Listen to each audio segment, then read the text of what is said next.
അപ്പോൾ സണ്ണിക്ക് ഈ മാത്രം എന്താണ് ഒരു പ്രശ്നം? സണ്ണി കവിക്കാട് മത്സരിക്കുമ്പോൾ എന്തിനാണ് അശോകൻ ചെരുവിലിന് ക്ഷോഭം വരുന്നതെന്നുള്ളൊരു ഒരു രാഷ്ട്രീയ പ്രശ്നമാണ്. ദളിതരോടുള്ളൊരു അവജ്ഞയും പുച്ഛവും പരിഹാസവും ഒക്കെയാണ് അശോകൻ ചെരുവിലിനെ പോലുള്ള വലിയ എഴുത്തുകാരെ പോലും നയിക്കുന്നത് എന്നതിൻ്റെ ഒരു ഉദാഹരണമായിട്ട് നമ്മളിത് കാണേണ്ടതുണ്ട്. ദളിതർ എവിടെയെങ്കിലും ഉയർന്നു വരിക, ദളിതർ സ്വന്തം നിലയ്ക്ക് അവരുടെ ഐഡൻറ്റിറ്റി പ്രഖ്യാപിക്കുക, അവരെഴുതുകയോ ആശയങ്ങൾ സ്വന്തമായിട്ട് പറയുകയോ ചെയ്യുക, സ്വതന്ത്രമായ അഭിപ്രായ പ്രകടനം നടത്തുക, അതൊന്നും അശോകനെ പോലുള്ള സവർണ ബുദ്ധിജീവികൾക്ക് ഇഷ്ടമല്ല.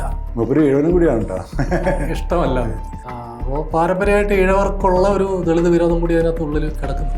നമ്മൾ മനസ്സിലാക്കേണ്ട ഒരു കോവിഡ് കാലത്ത് സാമൂഹ്യ അകൽച്ച പാലിക്കണം എന്ന് പറഞ്ഞിട്ട് ഒരു വീഡിയോ തൃശ്ശൂരിൽ നിന്ന് പുരോഗമന കലാസാഹിത്യ സംഘക്കാർ ഷൂട്ട് ചെയ്തിരുന്നു.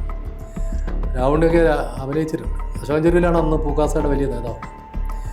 അപ്പോൾ അതിൽ വന്നൊരു തമാശ, ഈ അയിത്തത്തിനൊക്കെ ചില ഗുണകരമായ കാര്യങ്ങളുണ്ട് ഇല്ലേ എന്ന് ചോദിക്കുന്നത് ഒരു നമ്പൂരി അതിനകത്ത് കഥാപാത്രം. അവരുടെ മാനസികാവസ്ഥ അതാണ്. അയിത്തമൊക്കെ വലിയ മെച്ചമുള്ളൊരു കാര്യമാണ്, സനാതന ധർമ്മത്തിൻ്റെ ഭാഗമാണ്.